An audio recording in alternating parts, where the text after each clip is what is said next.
남북전쟁이 치열하던 1863년 봄, 남군과 북군이 살벌하게 대치하고 있을 때 일입니다. 양친영은 군인들의 사기를 진작시키기 위해서 군가를 부르게 했습니다. 북군은 북군대로, 남군은 남군대로 열심히 씩씩하게 전의를 북돋우기 위해서 군가를 부르고 있습니다. 합창 소리가 커질수록 긴장감이 이제 돌았습니다. 그런데 갑자기 북군의 군악대가 홈 스위트 홈을 연주하기 시작했습니다. 우리말로도 번역이 돼서 우리에게도 익히 알려진 노래, 즐거운 곳에서는 날 오라 하여도 내 쉴 곳은 오직 내 집뿐이라. 그 노래가 이제 그 북군의 군악대에 의해서 퍼지기 시작했고, 어느 사이인가 남군들도 이 노래를 같이 합창하게 되었어요. 지금 전쟁 중에 대치하고 있는데 갑자기 전의가 가라앉으면서 이 노래를 부르는 사이에 마음이 고향에 가 있게 된 거예요. 사랑하는 부모님을 그리워하는 그런 순간이 되었습니다. 그 순간 병사들은 싸울 생각도 잊어버린 채 가정을 생각했습니다. 급기야 양군은 이제 24시간 휴전을 선포하고 그 시간 고향에 있는 사랑하는 가족들을 생각하며 편지를 쓰기 시작했습니다. 그들의 마음은 합창을 타고 벌써 그리운 고향, 사랑하는 가족들에게 가 있었습니다. 그렇습니다. 행복한 가정은 우리 모두에게 평화와 안식을 주는 곳입니다. 여러분, 행복이란 무엇일까요? 행복이란 사전적 의미로는 생활에서 기쁨과 만족감을 느껴 흐뭇한 상태라고 정의합니다. 그렇다면 여러분, 행복은 어디서 오는 것일까요? 행복은 어떻게 이룰 수 있을까요? 최근 초등학교 2학년 차노을 군의 행복이라는 뮤직비디오 영상이 엄청난 화제와 인기를 얻고 있습니다. 인스타그램 조회수 1,500만 뷰를 넘은 이 영상은 ADHD를 앓고 있는 그 아들을 위해서 학교에서 선생님이 숙제를 해오라고 하는데 실용음악을 전공한 아버지 목사님께서 차성진 목사님께서 만든 것이라고 해요. 화제가 된 영상의 노을군은 영상 속에서 이렇게 노래합니다. 나는 2학년 차노을, 참이반의 한 친구, 춤추고 랩하는 걸 좋아하는 친구, 어른들이 자꾸 물어봐 커서 뭐가 되고 싶은지. 그리고 마지막에는 이렇게 노래합니다. 뭐가 됐든 행복하면 됐지, 뭐가 됐든 함께라면 됐지. 사실 내가 제일 되고 싶은 건 세상에서 가장 행복한 사람이라는 가사로 마무리됩니다. 우리 함께 잠깐 들어보시겠습니다.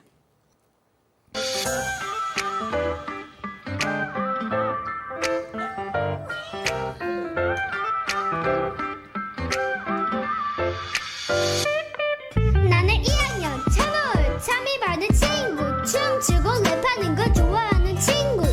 나를 보마 인사 건네줘, 반갑게 먼저 말을 걸어줘. 어른들이 자꾸 물어봐, 커서 뭐가 되고 싶은지를 물어봐. 정말 힘드지 뭐냐, 답이 너무 많아. 먹고 싶은 게 많아서 돈도 너무 많아. 나쁜 사람 체포하는 경찰, 위험 불군의 소방관, 지금처럼 랩을 하는 래퍼, 얍 멋진 태권도장 관장. 뭐가 됐든 행복하면 됐지, 뭐가 됐든 함께라면 됐지. 사실 내가 진짜 되고 싶은 건 세상에서 가장 행복한 사람.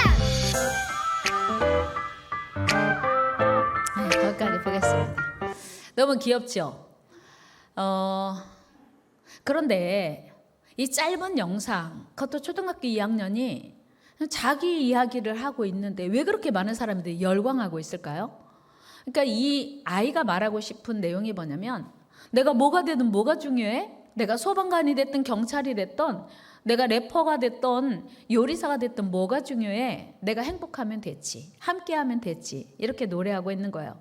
그러니까 많은 사람들이 이 짧은 영상을 보면서 울고 공감하고 기뻐하는 이유가 뭐냐면 행복을 모두가 추구하는데 이루어지지 않는 거예요.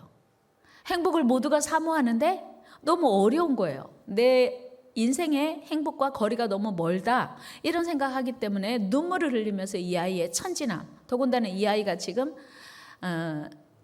경증이긴 하지만 ADHD를 앓고 있는 거예요. 그러니까 친구도 없고 친구와 교제하는 것도 원활하지 않은 이런 아이의 노래에 많은 사람들이 공감하고 열광하는 이유는 행복을 다 원하는데 어떻게 하면 행복할 수 있을지를 잘 모르겠는 거예요. 그런데 오늘 본문에서 하나님은 행복에 이르는 길을 안내하고 있습니다. 여호와를 경외하며 그 길을 걷는 자마다 복이 있다. 이렇게 말씀하세요. 여러분, 하나님께서 말씀하시는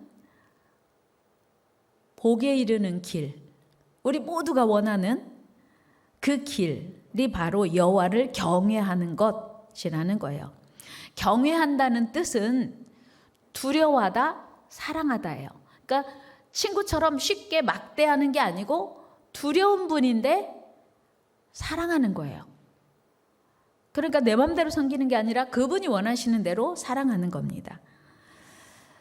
그렇다면 여호와를 경외하는 자에게 어떤 복을 약속하셨나? 크게 두 가지인데요. 첫째는 수고한 대로 복을 누린다는 것입니다. 여러분, 별거 아닌 것 같아요. 수고한 대로 복을 누려? 내가 일했는데 일한 만큼 내가 복을 누리는 거 당연한 거 아니야? 당연한 거 아니에요. 오늘 시편 128편은 127편과 쌍을 이루고 있는데요. 시편 127편에서 솔로몬은 뭐라고 말씀하고 있냐면 이렇게 말씀하고 있어요. 우리 1절, 2절 한번 같이 읽어 시작. 여호와께서 집을 세우지 아니하시면 세우는 자의 수고가 헛되며 여호와께서 성을 지키지 아니하시면 파수꾼의 깨어 있음이 헛되도다. 너희가 일찍이 일어나고 늦게 누우며 수고의 떡을 먹음이 헛되도다. 그러므로 여호와께서 그의 사랑하시는 자에게는 잠을 주시는도다. 아멘. 무슨 뜻이냐면 잠도 안 자고 새벽부터 밤늦게까지 일을 했는데 분명히 수입은 있는데 없어. 왜? 그것을 하나님은 뭐라고 말씀하시냐면 농사 졌는데 메뚜기가 와서 다 먹었대요. 포도나무를 농사했는데 포도 열매를 다 벌레가 먹어버렸다는 거예요. 제 이야기가 아니고 신명기 28장 38절 39절 말씀입니다. 같이 한번 읽겠습니다. 시작. 네가 많은 종자를 들에 뿌릴지라도 메뚜기가 먹음으로 거둘 것이 적을 것이며 네가 포도원을 심고 가꿀지라도 벌레가 먹음으로 포도를 따지 못하고 포도주를 마시지 못할 것이며. 아멘. 여러분, 그런 생각 안 드세요? 인생 살다 보면 계획을 세우죠. 내가 매월 얼마씩 저축을 해서 1년이 되면 얼마가 비축이 되고 얼마가 쌓이게 될 거다 계산하잖아요. 그래서 살아보면 계산대로 돼요, 안 돼요? 돈이 어디로 새나가는 거예요. 뜻하지 않는 어떤 문제가 발생해서 내가 지금 아껴서 저축하고 모았는데 내가 원하지 않는 곳으로 새나가는 거예요. 그때마다 우리는 이유가 무엇인지를 생각해 봐야 돼요. 우연이라고 생각할 수도 있겠지만 우리 믿음의 사람들은 반드시 어떤 문제가 생길 때 그 원인을 생각해 볼 필요가 있습니다. 그러니까 분명히 수고했는데 열매가 없다면, 메뚜기가 먹었다면, 벌레가 먹었다면 헛수고인 거잖아요. 1년 농사 헛수고, 헛농사인 거예요. 그런데 오늘 본문에서 내가 내 손이 수고한 대로 먹을 것이라 네가 복되고 형통하리로다 했어요. 그러니까 여호와를 경외하는 자는 헛수고하지 않게 해줄게. 하나님의 약속인 거예요. 이런 복이 저와 여러분들의 삶에 임하기를 축복합니다. 그러니까 세상의 행복은 우리의 수고와 노력의 결과가 아니라 하나님이 도와주셔야 된다고 하는 거예요. 그러니까 아무리 성실하게 살아도 하나님 없는 삶은 헛수고일 수 있다. 만족도 없고 행복도 없다. 그런 얘기예요. 그러나 여호와를 경외하는 자의 삶엔 하나님의 은혜와 축복과 형통의 행복이 있다. 그런 약속인 거죠. 대단한 약속이에요. 예레미야 17장 7절 말씀 보면 이렇게 말씀하고 있습니다. 같이 읽어요. 시작. 그러나 무릇 여호와를 의지하며 여호와를 의뢰하는 그 사람은 복을 받을 것이라. 그는 물가에 심어진 나무가 그 뿌리를 강변에 뻗치고 그 잎이 청청하며 가무는 해에도 걱정이 없고 결실이 그치지 아니함 같으리라. 아멘. 그러니까 하나님을 의지하고 하나님을 경외하는 그 사람은 메뚜기가 없고 벌레가 없게 해주신다는 거예요. 하나님의 약속입니다. 물론 우리가 하나님을 믿는 순간 모든 어려움이 다 사라지고 즉시 행복하고 형통한 건 아니에요. 여러분들이 여기까지 말씀드리면 목사님, 제가 아는 사람은요, 하나님 믿는데 어렵던데요, 하나님 믿는데 문제가 많던데요, 하나님 믿는데 시련이 많더라고요. 그렇게 말씀하실 수 있어요. 근데 그거 맞아요. 하나님 믿어도 무조건 처음부터 끝까지 다 형통한 건 아닙니다. 사실 출애굽기 1장에 가보면 이제 그 애굽에 요셉 때문에 들어갔던 히브리 민족이 얼마나 왕성하게 번성하는지 애굽 왕이 두려워하는 거예요. 야, 이러다가 우리가 히브리 민족에게 오히려 쫓겨나는 거 아니야? 그래서 히브리 산파들을 불러서 출산을 돕는 그 산파들에게 이렇게 말합니다. 야, 히브리 여인들이 출산할 때 남자하면 다 죽여. 그러니까 산모가 아기를 만나기 전에, 그 옛날에는 남자인지 여자인지 잘 몰랐죠. 산파들이 먼저 아기를 만납니다. 그러니까 남자가 확인되면 죽여라. 그렇게 이제 명령을 합니다. 그때 당시에 바로의 명령은요, 하나님의 법이었습니다. 만약 그 명령을 어기면 자신은 물론 그 일족이 위험한 상황이었어요.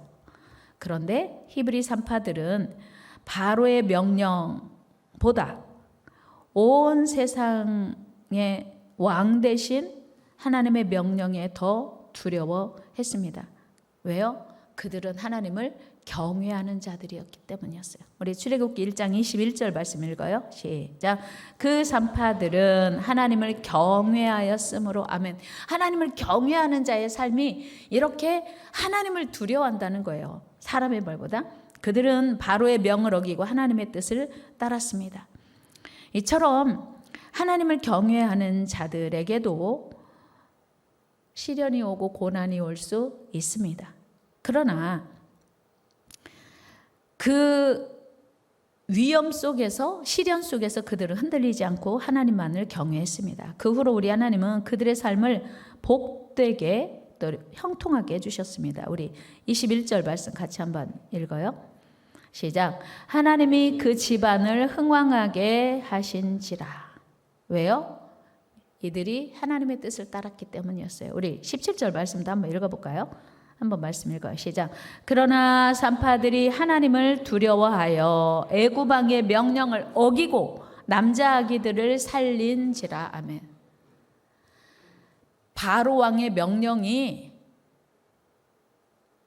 서슬이 버린 그 상황에서 자기 목숨이 날아갈 수도 있고 자기 가문이 일족이 멸망할 수 있는데도 산파들은 바로 왕의 명령을 어기고 하나님의 뜻을 따랐다는 거예요.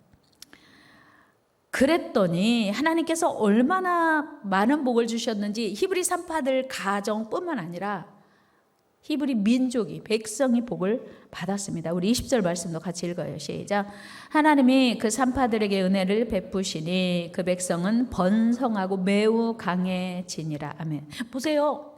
만복의 근원이 하나님에게서 오기 때문에, 사람의 생사화복이 하나님께 있기 때문에 하나님이 그 산파들을 복 주신 거예요. 그랬더니 부강하게 된 것입니다. 여러분, 이처럼 우리 하나님은 그를 경외하는 자에게 놀라운 은혜와 축복을 부어 주십니다. 여러분, 우리 하나님을 경외합시다.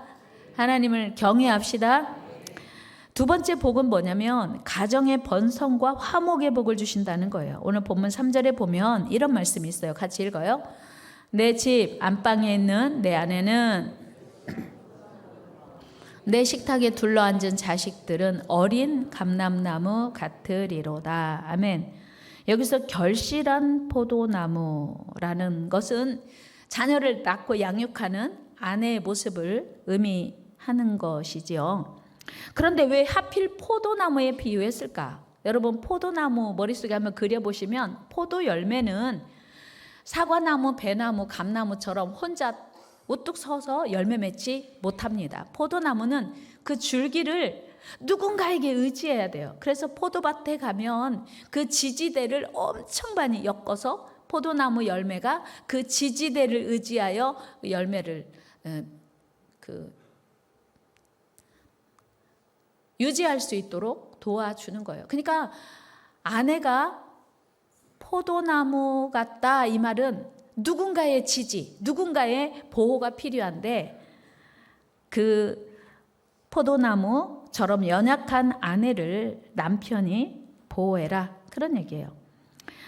또 아내에게는 가족들의 도움과 사랑이 필요하다 그런 얘기예요. 아내가 때로는 자녀를 출산하고 양육하고 남편을 돕는 역할을 감당할 때 강한 존재처럼 여겨질 수 있어요. 농경사회는 부계 사회입니다. 힘으로 일을 해야 되기 때문에. 그런데 문명이 발달할수록 모계 사회로 그 힘의 중심이 이동을 해요. 지금 우리가 살고 있는 사회도 지금도 연세가 좀 많이 드신 분들에게는 그래도 아들이 최고야 이런 분들 계시겠지만 사회가 지금 우리가 살아가는 사회에서 여인들의 역할을 결코 약화시키지 않습니다. 여인들의 역할도 중요해요. 뭐 출산하고 양육하는 것뿐만 아니라 사회적인 그 기여도가 대단합니다. 그러나 그럼에도 불구하고 아내라고 하는 이름은 혼자는 설 수도 없고 살 수도 없어요. 포도나무처럼. 이런 맥락에서 베드로 사도는 이런 말을 합니다. 베드로전서 3장 7절 말씀 같이 읽어요. 시작. 남편들아 이와 같이 지식을 따라 너희 아내와 동거하고 그를 더 연약한 그릇이요 또 생명의 은혜를 함께 이어받을 자로 알아. 귀히 여기라. 이는 너희 기도가 막히지 아니하게 하려 함이라. 아멘. 남편들에게 당부하신 말씀인데요. 여러분 죄를 범하면 기도가 막히거든요. 그런데 아내를 연약한 그릇으로 도우라. 그래서 너희 기도가 막히지 않게 해라. 이런 얘기는 아내를 돌보지 않는 건 죄라는 거예요. 연약한 아내를 돌보고 사랑하고 배려하지 않는 건 죄라는 거예요. 그래서 기도가 막히지 않게 하라고 예수님 말씀하십니다. 베드로 사도. 즉 남편과 아내는 서로 사랑하되 상대방을 잘 이해하고 그 부족함을 채워가고 수고함으로 온전히 협력하는 관계, 그리고 이해하고 배려하는 또 존중하는 관계여야 한다고 하는 거예요. 그래서 사도 바울은 에베소서 5장 25절에서 이렇게 말씀합니다. 시작. 남편들아 아내 사랑하기를 그리스도께서 교회를 사랑하시고 그 교회를 위하여 자신을 주신같이 하라. 성경은요 항상 남편들에게 아내를 사랑하되 생명 다해 사랑하라고 명령합니다. 물론 아내들에게도 하나님은 명령해요. 남편을 하나님처럼 여기고 복종하고 섬기라고 하는 거예요. 골로새서 3장 18절 말씀 읽어요. 시작. 아내들아 남편에게 복종하라. 이는 주 안에서 마땅하니라. 아멘. 여러분 뭐니 해도 가정의 기초는 부부입니다. 여러분 오늘날 많은 가정들의 문제에 휩싸이고 불행하게 되는 이유가 무엇입니까? 그것은 대부분 부부에게 문제가 있습니다. 그리고 문제의 시작은 상대방을 배려하지 않고 이해하지 않는 이기심에서 비롯되는 것임을 우리는 알게 돼요. 배려, 이기심. 배려와 이기심은 상반되는 어휘잖아요. 그렇다면 여러분 결혼의 목적이 무엇일까? 왜 결혼을 할까? 인류 최초의 결혼 제도, 즉 가정을 만드신 분이 누구입니까? 바로 우리 하나님이시죠. 하나님은 태초에 아담을 창조하시고 혼자 지내는 것이 좋지 않아서 하와를 만드셔서 돕는 배필로 주셨습니다. 당연히 부부는 서로 돕는 배필인 거예요. 창세기 2장 24절입니다. 같이 읽어요. 시작. 이러므로 남자가 부모를 떠나 그의 아내와 합하여 둘이 한 몸을 이룰지로다. 두 사람인데 한 몸이 되려면요 서로 배려하고 이해하고 사랑하지 않으면 한 몸이 될 수가 없습니다. 서로 돕는 배필, 즉 부부란 내 욕심, 목적만을 채우는 게 아니고 배우자의 부족함을 채워가는 존재입니다. 그러므로 오늘 말씀처럼 남편은 포도나무처럼 연약한 아내를 배려하고 지지해 주어야 합니다. 그리고 아내는 그 남편을 존경하고 사랑함으로 아름다운 가정, 행복한 가정을 세워야 합니다. 이것이 하나님을 경외하는 자들에게 부어주시는 하나님의 은혜요 축복입니다. 우리 전도서 9장 9절도 말씀 읽겠습니다. 시작. 내 헛된 평생의 모든 날, 곧 하나님이 해 아래에서 네게 주신 모든 헛된 날에 그것이 네가 평생에 해 아래에서 수고하고 얻은 내 몫이니라. 아멘. 여러분, 남편을 전도하기 싫어하는 많은 분들 중에는 그 인간 여기서도 힘든데 어떻게 천국을 같이 가서 사냐고. 여러분, 가정은 이 땅에서만 있는 제도예요. 천국에는 가정이 없습니다. 천국에는 남편도 없고 아내도 없고 부모도 없고 자녀도 없어요. 천국은 다 하나님의 백성, 하나님의 자녀입니다. 그래서 가정을 주신 하나님의 은혜에 감사하며 최고의 복을 누려야 돼요. 천국은 부부 없습니다. 가정 없어요. 그래서 이 땅에서 하나님이 주신 그 가정의 행복을 누리며 사는 것이 복이라고 하는 거예요. 그런 은혜가 있기를 축복합니다. 또한 오늘 3절 후반절에 보면 네 상에 둘린 자식은 어린 감람나무다라고 말하거든요. 여기서 어린 감람나무란 새로운 줄기를 뜻해요. 여러분 그거 아세요? 꽃이 피는데 새로운 가지에서만 꽃이 피더라고요. 묵은 가지에는 꽃이 안 펴요. 그러면 꽃이 펴야 열매를 맺으니까, 꽃이 핀 자리에 열매가 맺으니까 당연히 새 가지, 묵은 가지 아니고 새 가지에서 열매가 맺겠죠. 닭도 묵은 닭이 알을 낳는 게 아니라 뭐라고 그래요? 새 닭을 뭐라고 그래요? 하여튼 젊은 닭, 어린 닭이, 어린 닭은 아니죠. 어쨌든 알을 낳는 거예요. 그런데 새 가지가 열매를 많이 맺기 위해서는 본 가지가 중요합니다. 그러니까 새 가지가 붙어 있는 본 가지가 만약에 잘렸다거나 꺾이면 새 가지, 어린 나무 가지가 성장이 불가능하거나 메말라 죽을 수 있습니다. 마찬가지로 부모는 자녀에게 절대적인 영향력을 미치는 존재입니다. 오늘 어버이 주일로 지키고 있습니다. 자녀들은 누구보다 부모님을 존중하고 사랑해야 합니다. 부모가 가정의 뿌리이기 때문입니다. 그리고 부모 공경은 하나님의 명령입니다. 우리 에베소서 6장 말씀 한번 읽겠습니다. 자녀들아, 주 안에서 너희 부모에게 순종하라. 이것이 옳으니라. 네 아버지와 어머니를 공경하라. 이것은 약속이 있는 첫 계명이니 이로써 네가 잘되고 땅에서 장수하리라. 아멘. 옛날에는 효도가 참 쉬웠다고 해요. 왜 그러냐면 옛날에는 자녀를 많이 출산하니까 한 40 될 때까지 자녀를 낳았어요. 그리고 뭐 길어야 한 20년 정도 더 사시면 뭐 60이 넘으면 이제 그때부터 먼저 가시기도 하고 질병에 와병을 이제 겪기도 하니까 부모 공경이 기간이 짧았대요. 그리고 40까지 출산을 하니까 스스로 이제 가정을 꾸리는 거죠. 근데 요즘은 노년이 너무 길어요. 그리고 같이 늙어가는 게 문제예요. 그러니까 한 80, 90 된 부모께 효도를 하려면 자녀는 몇 살이냐면 젊으면 60 몇, 안 그러면 70 몇 되는 거예요. 그러니까 70살 넘은 자녀가 부모에게 효도하는 게 얼마나 어렵겠어요. 그래서 요즘은 효도하는 게 그렇게 어렵고 또 빨리 천국 가시는 게 아니고 이제 그 몸에 불편하신 채로 오랜 시간을 보내야 하니까 진짜 효도가 어렵다고들 합니다. 그러나 그럼에도 불구하고 하나님은 자녀된 도리, 나이가 많든 적든 부모는 효도할 대상이라고 하는 거예요. 그리고 효도할 때 복을 주시겠다고 약속하십니다. 여러분 자녀들이시여 부모님을 공경하시기 바랍니다. 아멘을 이렇게 젊은 분들이 해야 되는데 다 연세 드신 부모님도 안 계신 분들이 아멘하면 이거는 참 어려운 거예요. 저도 생각해 보면 부모님 계실 때는 쉽지 않았어요.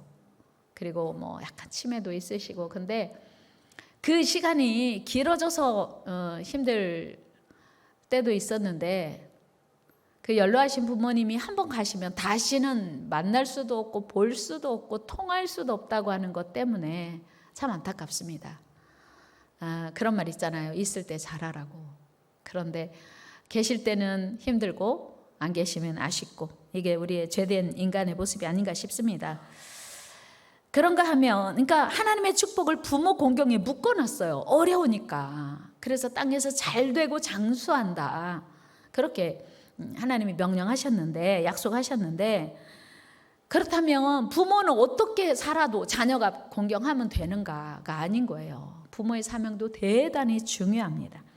우리나라 격언 중에 이런 말이 있습니다. 무능한 부하는 없다. 무능한 장수만 있을 뿐이다. 이 말을 가정에 대입해 보면 무능한 자녀는 없다. 무능한 부모만 있을 뿐이다. 그러니까 여러분 오늘 자녀 때문에 속상하십니까? 자녀 때문에 괴로우십니까? 다 부모가 그런 결과를 낳았다는 거예요. 그러니까 무능한 장수는 없고 무능한 부하는 없고 무능한 장수만 있대요. 그러니까 무능한 자녀는 없고 무능한 부모만 있다는 거예요. 그 부모가 자녀를 그렇게 만들었다는 거예요. 결과적으로 보면 그만큼 자녀의 인생에 있어서 부모의 영향력은 절대적입니다. 북이스라엘 역사, 지난주에 제가 말씀드렸죠. 북이스라엘의 여로보암 왕이 우상숭배를 시작하면서 결국은 북이스라엘이 멸망하기까지, 그 북이스라엘의 멸망의 원인은 여로보암, 초대왕 여로보암부터 시작한 우상숭배였습니다. 하나님을 멀리하고 배반한 결과였습니다. 이것은 부모의 영향력이 얼마나 크고 중요한가 하는 거예요. 부모의 역할은 자녀를 이 세상에 태어나게 하는 것만이 아니라 우리의 사랑하는 자녀가 세상에서 바르게 살고 복되게 살도록 양육해야 한다는 거예요. 그것은 부모된 우리가 먼저 하나님을 경외하는 삶, 복된 삶을 살아감으로 자녀를 복되게 하기 때문입니다. 여러분, 행복은 부모에게서 시작된다고 해도 과언이 아니야. 왜요? 부모의 그 순종과 헌신으로 하나님이 그 가정에 복을 주시기 때문이에요. 행복은 하나님에게서 시작되는데 충성된 믿음의 부모, 신실한 믿음의 부모가 자녀를 행복하게 합니다. 하나님께 순종하는 삶이 자녀를 복되게 합니다.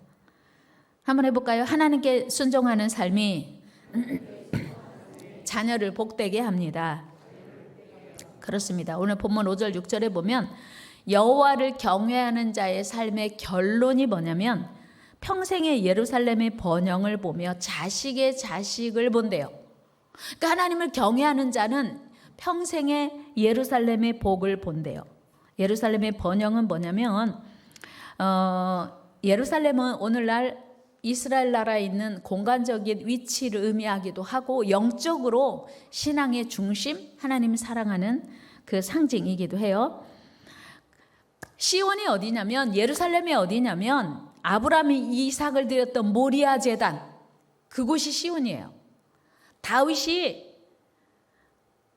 법궤를 예루살렘 성으로 가지고 오면서 오르난의 타작마당을 사서 제사를 드렸던 그곳이 시온이에요. 예루살렘이에요. 그런가 하면 솔로몬이 성전을 세운 곳, 그것이 시온, 예루살렘입니다. 그러니까 똑같은 곳이에요. 아브라함이 모리아 제단에 이삭을 바쳤던 그곳이고, 이삭이 오르난의 타작마당, 그러니까 수세기를 걸쳐서 그 소유주가 달라졌고 이름은 달라졌고 사건은 달라졌는데 그곳이라고 하는 것입니다. 예루살렘, 오늘날 우리가 생각하는 이스라엘 나라의 중심인 것이에요. 여러분, 그러니까 예루살렘의 복을 본다, 무슨 뜻이냐면 하나님의 보좌를 상징하는 것이고 우리의 중심이 향하고 있는 곳. 지금도 이스라엘 백성들이 마음이 오직 어디에 있냐면 예루살렘에 있어요.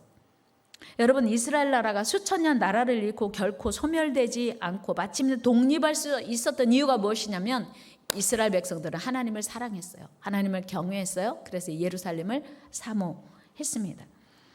그들의 열악한 환경 속에서도 지금 전 세계의 정치, 경제, 막대한 영향을 미치는 민족으로 성장할 수 있었던 근거는 바로 그들에게도 하나님을 경외하는 믿음을 한시도 늦추지 않았다는 거예요. 여러분, 이제 우리 가정을 돌아보아야 합니다. 하나님을 늘 사랑하고 예루살렘을 사모했던 그 민족을 전 세계에 리더로 세워주셨다고 한다면 오늘 우리 가정은 어떻게 해야 하나? 우리 가정의 행복은 어떻게 지킬 수 있을까? 여러분, 우리가 하나님을 믿어도 여러 가지 어려움을 만날 수 있습니다. 경제적인 어려움도 만날 수 있고 육체적인 질병을 만날 수도 있고 자녀의 문제를 만날 수도 있습니다. 때로는 그 문제들로 인해서 가정의 위기를 경험할 수 있어요. 욥은요, 아무 잘못이 없었어요. 그런데 하루아침에 모든 재산이 불타 없어지고 10명의 자녀가 다 죽고 본인도 온몸에 악창이 생겨서 기와 조각으로 긁어야 할 만큼 재 가운데 앉아 있기도 했습니다. 욥은 아무 잘못 없이 이런 어려움 만났어요. 그렇다면 오늘 우리가 어려움을 만날 때 내가 잘못했는지 물론 돌아보고 회개해야 하지만 하나님의 계획 속에 어려움이 있다면 어떻게 해야 할까? 중요한 거는 흔들리지 않는 거예요. 흔들리지 않고 하나님의 일하심을 기대하며 하나님을 의심하지 않고 하나님을 경외하는 것입니다. 그렇다면 마침내 하나님은 우리를 그 모든 위기와 고난에서 승리하게 하실 것이기 때문이요. 옆 사람과 인사해. 우리 흔들리지 맙시다. 흔들리지 맙시다. 야곱이 그 증인입니다. 야곱은 그 극심한 고난 중에서 모든 가족을 이끌고 하나님 앞에 나아갑니다. 야곱은요, 하나님의 약속을 잊어버리고 베델에서 하나님을 사랑하며 섬기기로 했습니다. 그런데 그 야곱이 부족한 게 없게 되자 하나님과 약속을 잊어버렸어요. 그래서 이방 땅 세겜에 정착합니다. 그랬는데 그의 사랑하는 딸 디나가 세겜의 추장 아들에게 성폭행을 당해요. 이걸 알고 그 아들들이 씩씩거리면서 나가서 세겜의 사람들을 다, 세겜의 남자들을 다 죽여요. 그러니까 딸은 이제 성폭행을 당했고 아들은 살인자가 되었어요. 가정이 폭망한 거예요. 패가망신한 거죠. 그 주변에 있는 사람들이 다 이제는 분을 품고 야곱의 집을 위협하고 이제 공격하려고 하는 상황이에요. 그때 야곱이 한 일이 무엇이었냐면 낙심하고 절망하거나 슬피 운 게 아니고 하나님께 나아갔어요. 고난 중에 어떻게 해야 되는지를 야곱이 우리에게 가르쳐주고 있습니다. 우리 창세기 35장 3절 말씀 읽어요. 시작. 우리가 일어나 베델로 올라가자. 내 환난 날에 내게 응답하시며 내가 가는 길에서 나와 함께 하신 하나님께 내가 거기서 제단을 쌓으려 하노라. 아멘. 일어나 베델로 올라가자. 하나님을 만났던 그곳, 하나님을 예배했던 그곳, 하나님과의 잊을 수 없는 그 영적인 그 은혜의 자리로 야곱이 가족들을 다 이끌고 나아갑니다. 그때 하나님께서 그 가정을 회복시켜 주십니다. 여러분, 중요한 것은 오늘 우리가 어떤 어려움 가운데 처해 있냐가 아니라 내가 하나님을 온전히 경외하고 있는가 하는 것입니다. 오늘 우리 삶의 진정한 주인이 누구인가를 점검해야 합니다. 우리 삶의 중심에 무엇이 있습니까? 여러분 가정의 중심이 부모입니까? 자녀입니까? 아니면 물질입니까? 세상 영광입니까? 세상 성공입니까? 물론 이 모든 것 다 중요하고 필요합니다. 그러나 더 중요한 것은 하나님을 경외하는 것. 내가 하나님을 경외하고 나의 가정이 하나님을 경외하는 것, 이것이 행복으로 가는 지름길이기 때문이에요. 이 믿음만이 우리 가정의 행복을 지켜주고 우리 가정을 대대로 복되게 하기 때문입니다. 말씀을 정리합니다. 여러분이 먼저 하나님을 사랑하시고 경외하시기 바랍니다. 그리고 더 나아가 여러분의 가정이, 여러분의 자녀가 하나님을 경외하도록 하십시오. 행복한 가정은, 가정의 행복은 하나님에게서부터 출발됩니다. 여러분, AD 313년에 콘스탄틴 대제가 로마의 국교를 기독교로 공인했습니다. 그 이전까지는 모든 교회가 지하교회였었고 가정교회였습니다. 성경에 나타나는 많은 교회가 대부분 가정교회인 이유입니다. 예루살렘 교회의 출발이 마가 요한의 다락방에서 시작되었습니다. 빌립보 교회는 루디아 가정이었습니다. 라우디게아 교회는 눈바의 집이었습니다. 골로새 교회는 빌레몬의 집에서 시작됐습니다. 고린도 교회는 아마도 가이오의 집이었을 것이라고 추측합니다. 이처럼 가정과 교회는 뗄래야 뗄 수가 없습니다. 여러분들의 가정이 교회가 되기를 축복합니다. 우리 집은 늘 예배하고 하나님을 찬양하고 하나님의 말씀을 나누는 교회가 된다면 여러분들의 가정은 행복하게 될 수밖에 없는 것입니다. 우리 모두 가정 같은 교회 같은 가정을 세움으로 하나님이 주인 되시고 왕 되시는 행복한 가정, 축복의 가정 세워가시기를 주의 이름으로 축원합니다.